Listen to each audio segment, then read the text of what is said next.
सुप्रभात बच्चों।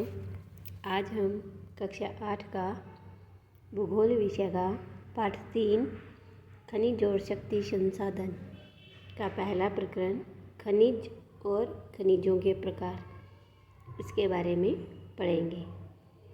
चलिए करते हैं शुरू। खनिज और शक्ति संसाधन।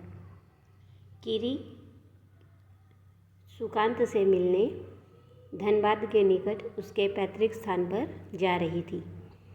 कीरी विशाल काले क्षेत्र को देखकर आश्चर्यचकित थी, तो उसने सुकांत से पूछा कि यह स्थान इतना काला और धूल भरा क्यों है।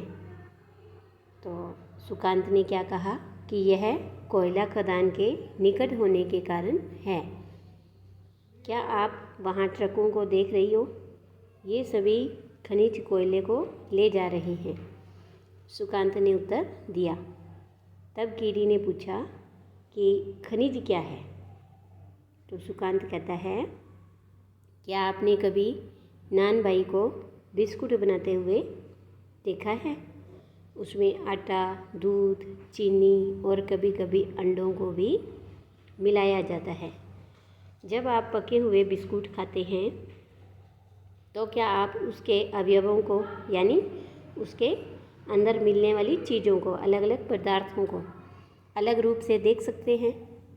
हमें नहीं दिखाई देते ना, जैसे बिस्कुट के अंदर हमें चीनी दिखाई नहीं देती है ना, वैसे ही जिस प्रकार बिस्कुट में मिली हुई कई वस्तुओं को आप नहीं देख सकती हैं, उसी प्रकार इस पृथ्वी पर चट्टानों में भी कई पदार्थ मिले होते हैं, और यही पदार्थ क्या कहलाते हैं?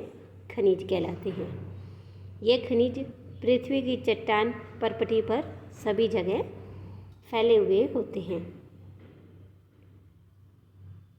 तो प्राकृतिक रूप से प्राप्त होने वाला पदार्थ जिसका निश्चित रासायनिक संगठन हो, वह एक खनिज कहलाता है।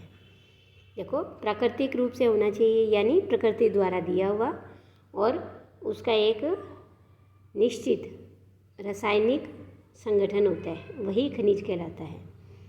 खनिज सभी स्थानों पर समान रूप से वितरित नहीं होते, यानी कहीं खनिज या ये चट्टानें हैं वो ज़्यादा होती हैं और कहीं कम होती हैं।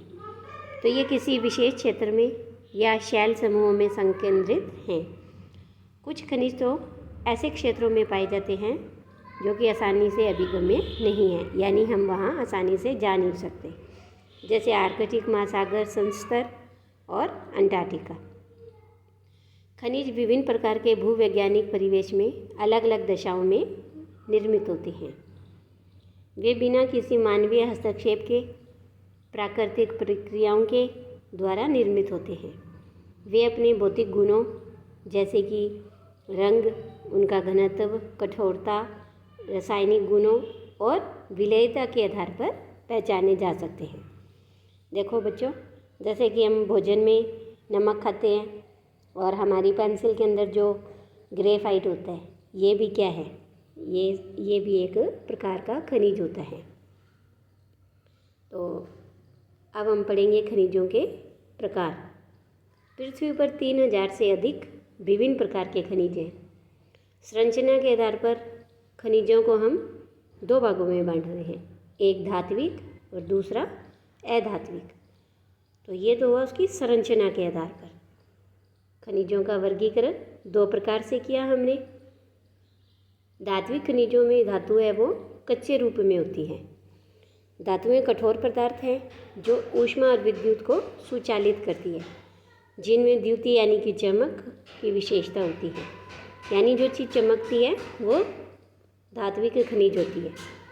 लो अयस्क, बॉक्साइट, मैंगनीज, अयस्क इनके कुछ उदाहरण हैं। धात्विक खनिज लो भी हो सकता है और अलो भी हो सकता है। अब ये लो और अलो कैसे?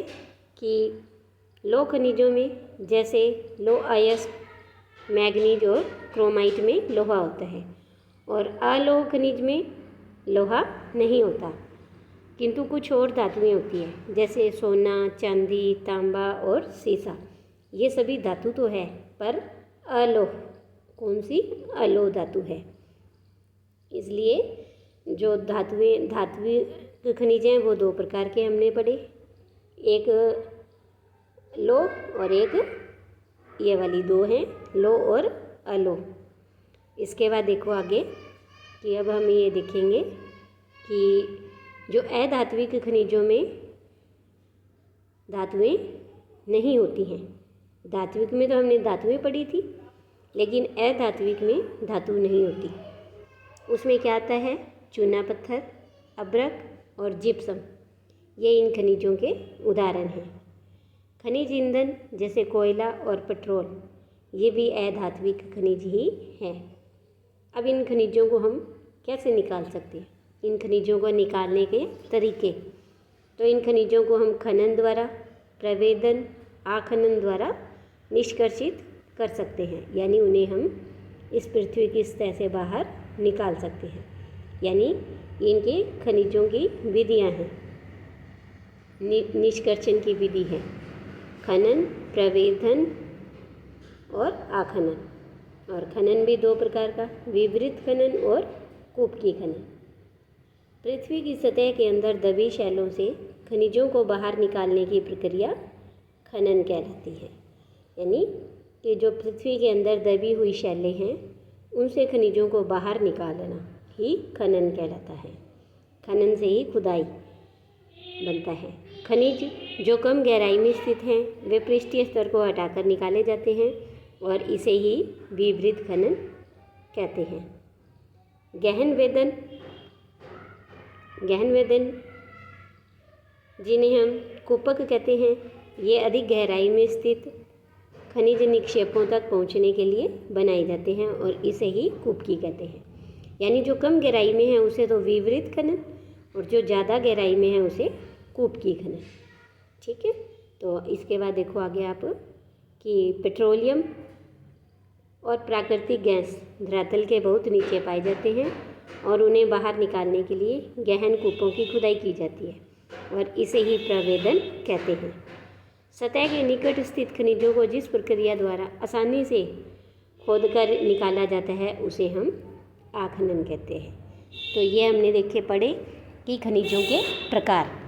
तो संरचना के आधार पर हमने देखा सबसे पहले दो प्रकार, एक धात्विक जो कि धातु होती है और एक अधात्विक।